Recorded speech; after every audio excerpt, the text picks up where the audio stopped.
morning and welcome to the Tune Tapestry, the show where we tug at the threads of traditional and classical music from around the world and discover the surprising connections between them.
Yes, good morning everyone, and also Happy New Year!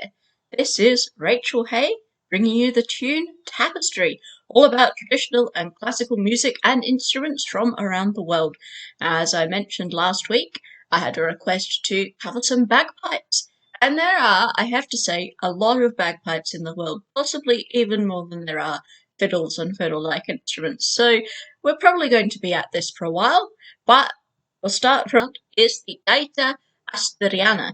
I guess gaita does start with a G, but gaita is the generic term in a lot of languages for a bagpipe. So I'm going by the adjective, which in this case is asturiana, which means it's the bagpipe from Asturias on the northern coast of Spain.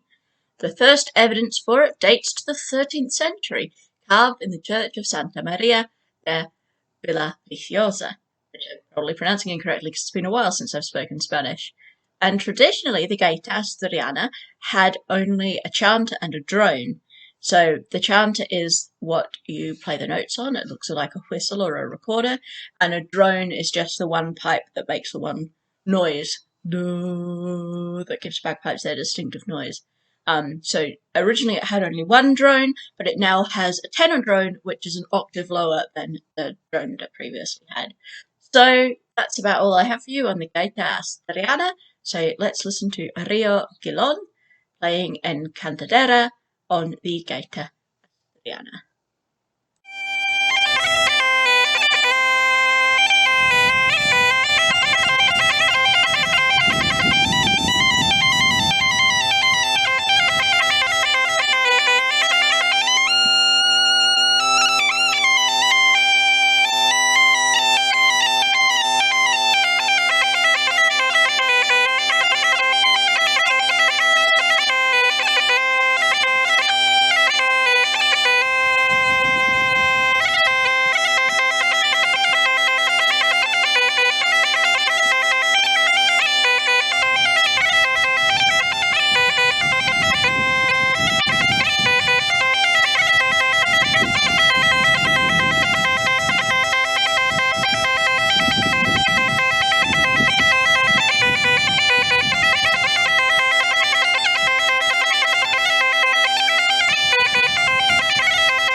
Fast fingerwork there on the gaita asturiana, or Asturian bagpipe. So we're going alphabetically through the bagpipes of the world, more or less. And the next one takes us from Spain to Italy, specifically to Bergamo in Lombardy, where they play the barrette, which is not a French breadstick, but in fact a bagpipe. Other names for it are la pia and il pia barrette. And a player of it is called a barretta. It is a small, double-reeded bagpipe with two drones, traditionally associated with rural musicians and played during the winter season until Epiphany. Wikipedia gives the impression that it's just not played at all after Epiphany, so if there are any baguetters out there, you have 2 more days to continue playing your bagpipes until you need to put it away for the next year.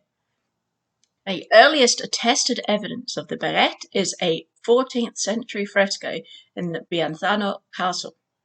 And it is usually made locally and passed down from father to son.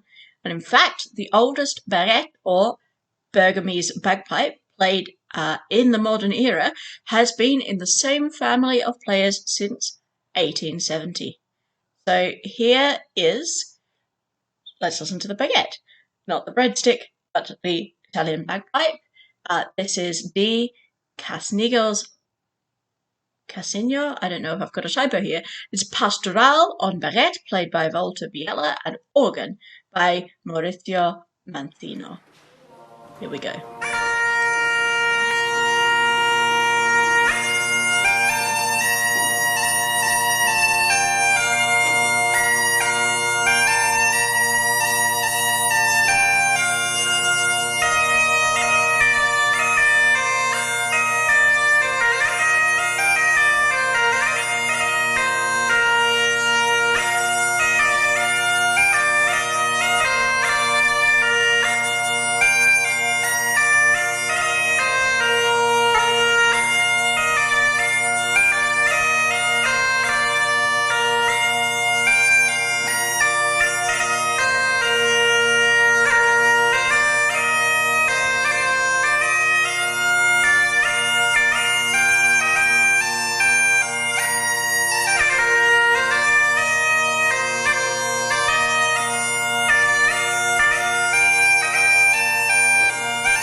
that was the barrette, not a breadstick, but a traditional instrument from northern Italy.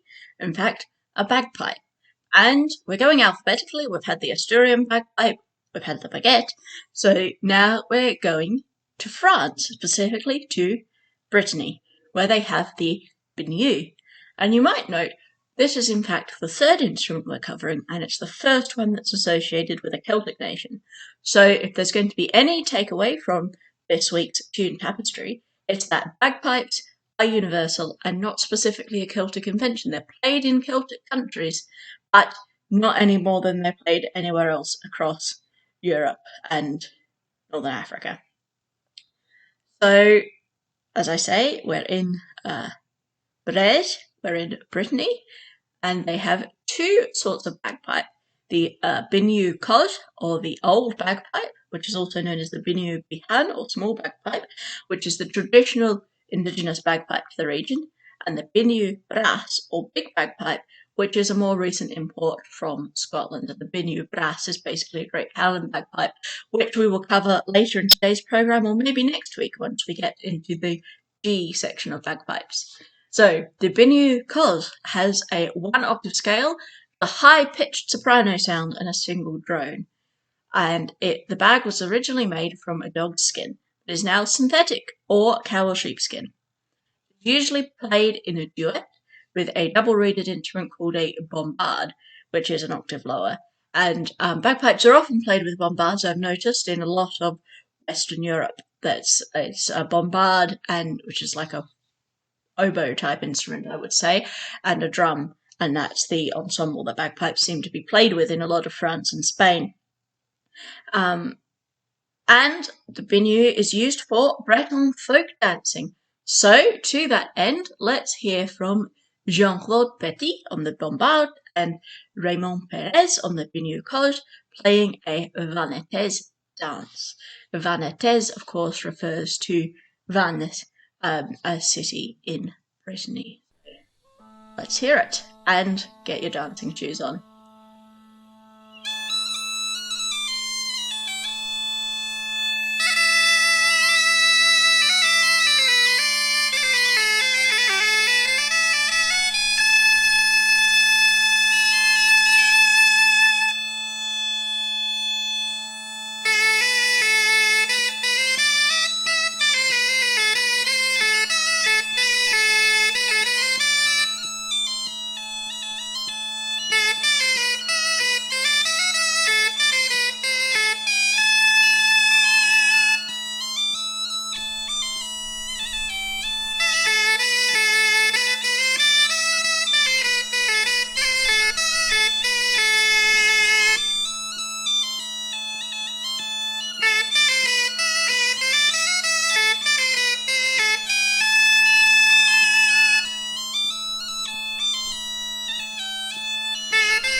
a high-pitched bagpipe. That was, of course, the Biniou cos, or small bagpipe, from Brittany. Moving east now, we are going to Central Europe, where they play the Bach in what is now modern Austria, Germany, Poland, and the Czech Republic.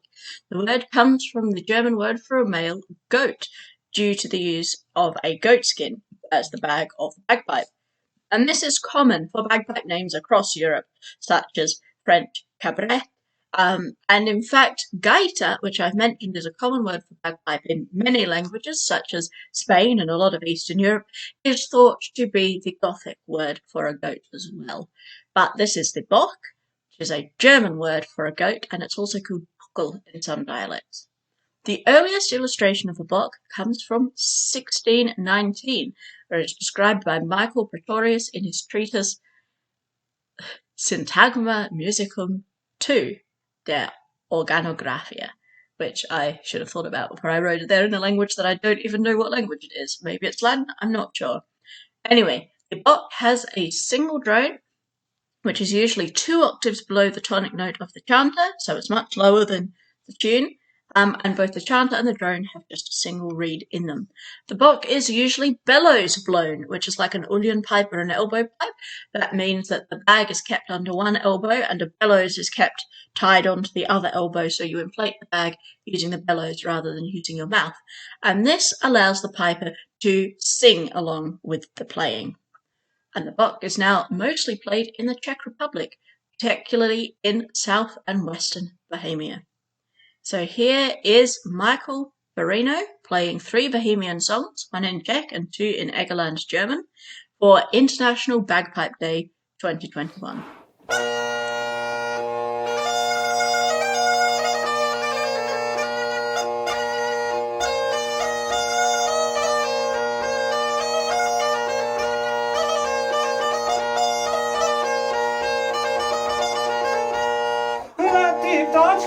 Przez tyle si pozdrovuj tam milo, aby na mě nečekala, že už mám zase jinou. Aby na mě nečekala, že už mám zase jinou.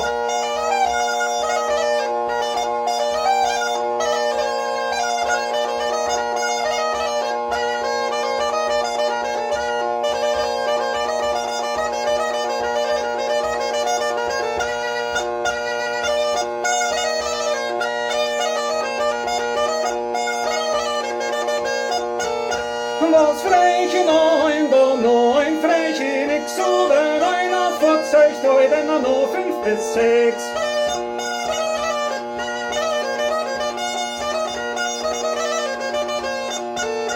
Ist einer verzogen, der wird nimmer kommen, oder hat man mal frei, doch mal der Backnummer.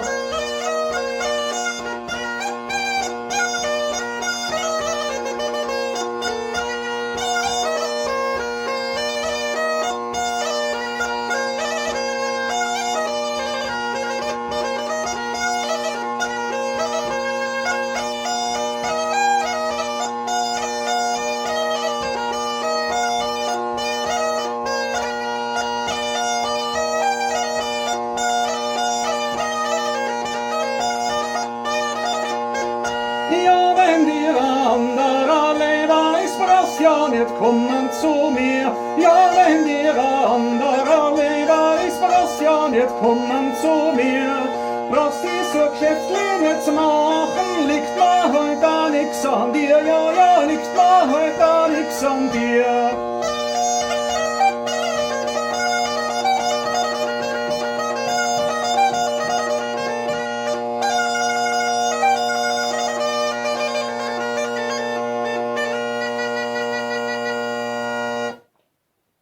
Continuing our journey alphabetically through the bagpipes takes us back to France, but the other end of France now, to Montagne Noire in southern France, where they play an instrument called the bodega, also known as the crabbe. It's the Occitan bagpipe. It's made of goat skin, sometimes sheepskin, and uses wooden stocks for the pipes made out of boxwood. The pipes include a blowpipe, where you obviously inflate the bag from, a double-reeded chanter, which is where they play the different notes, and a single-reed drone, which rests on the shoulder. And that's about all the information I have for you on the Occitan bagpipe, so let's listen to it.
Are listening to the tune Tapestry here at 5 EBI 103.1 FM, Adelaide's multicultural radio station, and this is the show all about traditional and classical music and instruments from around the world, hosted by me, Rachel Hay. And we are today making our way through the list of bagpipes of the world. There are a lot of them. We've been at this for half an hour and we're still only halfway through the B's. So we've listed the bodega from southern France. So we're going to move slightly west to Gascony, southwestern France, where they have another sort of bagpipe called the boha, also known as the cornemuse landais or the boha ossac. It's from Gascony, as I said, and it does, interestingly, more closely resemble Eastern European bagpipes than it does other French bagpipes. So it has been noted, I think, on Wikipedia, where I get a lot of information, which is probably not something I should say on air, but anyway, it noted that the boha more resembles the Hungarian doda than it does other French bagpipes. As I mentioned, it has a single reeded chanter and a drone on a rectangular body. So let's listen to a boha orchestra. Most of the bagpipes we've heard today, it's just a single bagpipe, maybe accompanied by one other instrument. So here's a whole orchestra of bagpipes conducted by Jan Kozian.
my opinion, the prettiest bagpipes we've heard yet. And I've heard a lot of bagpipes in my life, and most of the ones I've discovered through looking at all the different bagpipes from around the world, they all have the same sort of sound to them. But that boha from Gascony doesn't. Very pleasant sounding.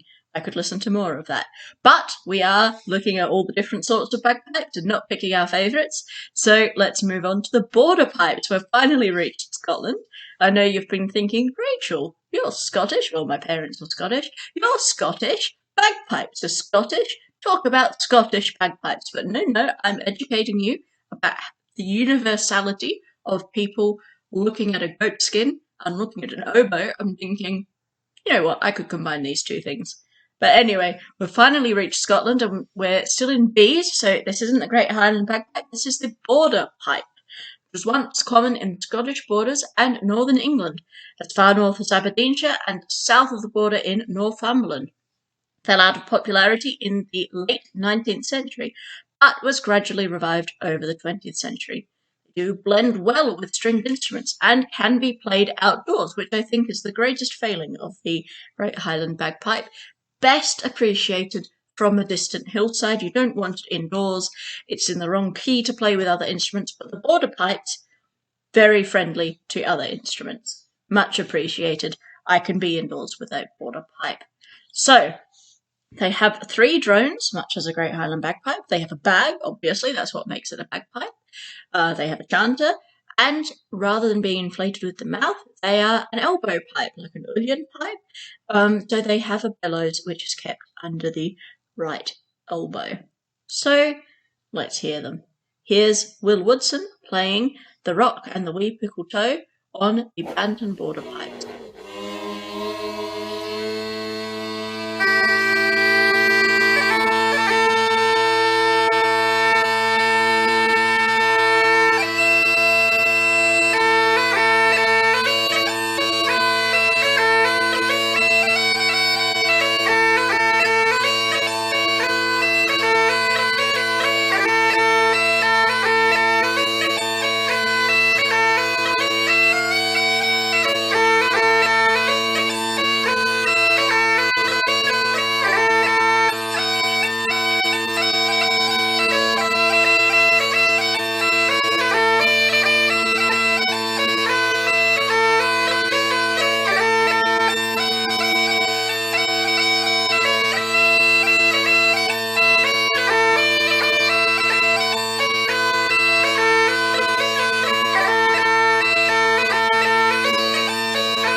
That was the border pipes, and we're now at the end of the B bagpipes in our alphabetical journey through the world of bagpipes.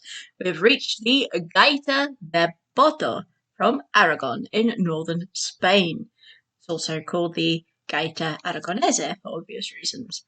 Nearly went extinct in the 1970s, but then a revival of folk music began. So it has a blowpipe, It's not bellows blown, it's mouth blown bagpipe, a chanter, and 2 drones, a bass and a tenor one.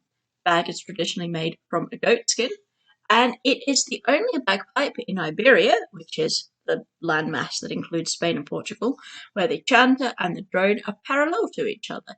A lot of drones, they sit on the shoulder of the bagpipe player, while the chanter is at the bottom of the bagpipe where the hands are. So this one, the drone hangs below the right arm rather than sitting over the shoulder, as it does with Galician and Asturian bagpipes and Great Highland bagpipes.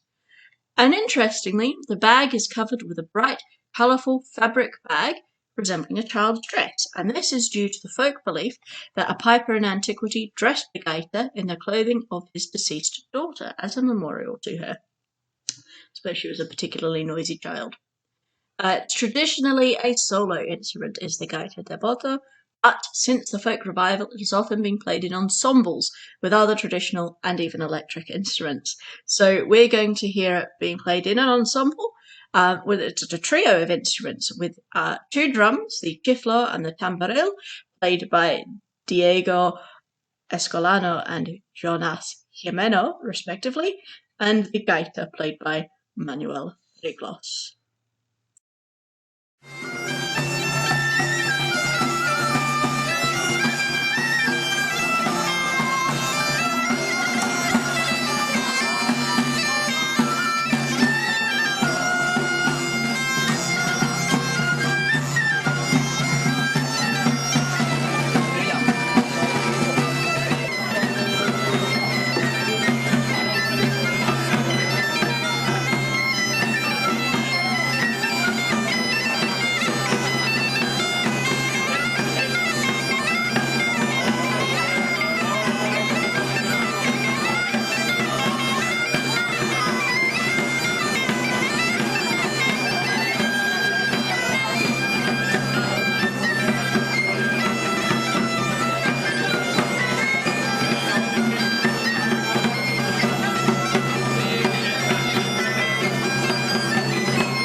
And now our alphabetical journey through the bagpipes has finally reached the 3rd letter of the English alphabet.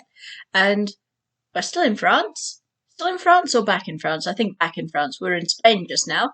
We're back in France and we're about to listen to the cabrette, which means little goat. It's also called a musette. It's from Auvergne in France, and it first appeared in the 19th century, so fairly late to the bagpipe scene. A lot of them appeared in the Middle Ages. It appeared in the 19th century and spread to Haute Auvergne and Aubrac, and the chanter is sometimes a non-functional drone. Sorry, there is a chanter and a sometimes non-functional drone. I presume sometimes functional. And it's bellows blown, so there's a bellows under the arms. The bellows were first applied, according to legend, by a man named Joseph Forge of Saint-Martin-de-Fougères in Haute-Loire, who was a carpenter with lung disease and still wanted to play the bagpipes. He was inspired when he puffed on the fire with the bellows one day. So let's listen to Dominique Paris playing La Pavillon et Bourrée à 3 temps in Auvergne on the cabrette.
the cabrette, a French bagpipe.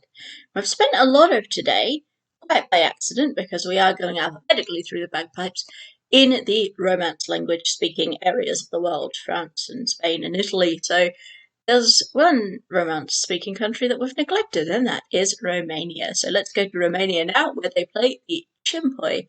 I'm probably pronouncing it wrong because I don't speak Romanian, but the cimpoi, I think, which has a single drone bagpipe, a straight board chanter, 5 to 8 finger holes. So there's variable ability to produce tunes, I should think. The bag is made from a whole lamb or goat skin, and it's furry, so they leave the fur on the outside. A lot of bagpipes turn the fur onto the inside, which allegedly helps with moisture retention. And this bagpipe is found in most of Romania except for northern and eastern Transylvania, and currently only played by a few elderly people, unfortunately, and there are only 2 makers of this bagpipe left. The repertoire is mostly dance music, so if you're Romanian and you want to learn the bagpipe, do learn the bagpipe, because it is a dying art, apparently. Preserve your heritage. In the meantime, let's listen to Marin Produșel playing a cimpoi at the Bucharest National Village Museum.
Well, that recording stopped quite abruptly, and that's unfortunate because there was some very skilled fingerwork going on those bagpipes in Romania. But back to France, I guess, for the next alphabetically, which is the Cornemuse du Centre, but also called the Musette du Centre, which is from central France, as you would guess from the name. It has 2 drones, one is an octave below the chanter and one an octave below, and it's found in the Bourbonnais, Berry, Nivernais, and Morvan regions of France.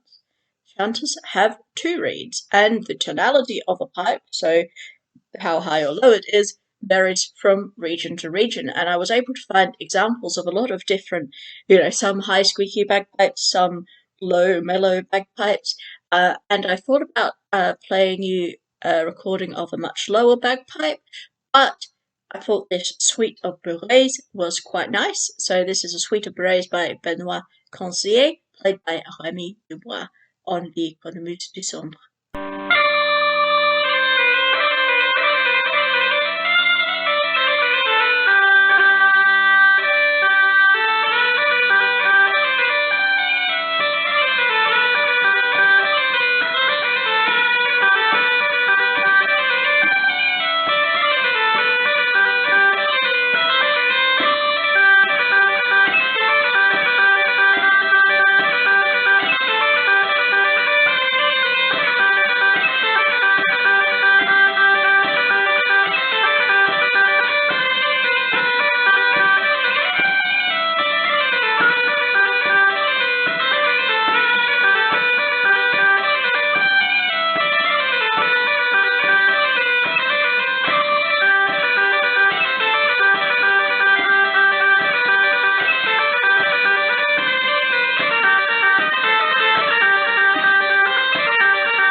to a Celtic nation, I think, for pretty much the end of the programme. We're running out of time here, but we'll go to Cornwall, which does bring us to the end of the C's in the list of bagpipes.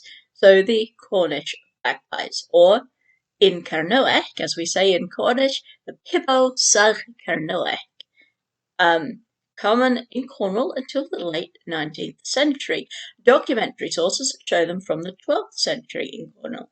It was mentioned in a lot of Cornish language places from a lot of Cornish language plays, from the 15th to the 17th centuries. You have two chanters, which is where you play the notes on, from a large conical bore, and it has a loud outdoor performance volume, we would assume, from the size of the chanter. And it's now played at the Cornish Gorsedd, replacing brass bands. The Cornish Gorsedd is the Cornish Parliament. So it's replaced brass bands for the processional purposes in the early 20th century. And I think it's quite interesting to look at, because a lot of the pipes that you see in the Celtic nations these days are inspired by the Great Highland bagpipe, which was one of the only forms of bagpipe to survive popularly in Western Europe through the 19th and 20th centuries. So you see a single little chanter on the bottom and the drone sitting over the shoulder. The Cornish bagpipes are very interesting to me because they look quite different with their massive chanters, two of them, and then a pretty box on the top attached to the bag, and quite a large bag. So it looks visually quite different from a Scottish bagpipe, and I do recommend that you go and find what one looks like if you get a chance. So anyway, let's listen to a trio of Cornish bagpipes with Julian Goodacre on the high G double pipes, Callum Armstrong on the low G double pipes, and John Francis Goodacre on the D double pipes, playing Shepherd's Hay.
brings us to the end of today's programme. We've made it through 3 letters of the bagpipe alphabet, which is not a great pace, I have to admit. So we'll be back next week, beginning with D.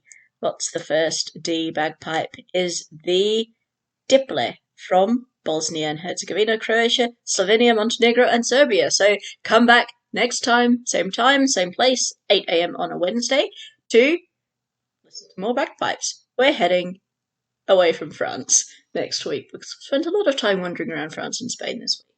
But I will leave you today as I began with AC/DC. It's a long way to the top, or in our case, it's a long way through the alphabetic list of bagpipes of the world.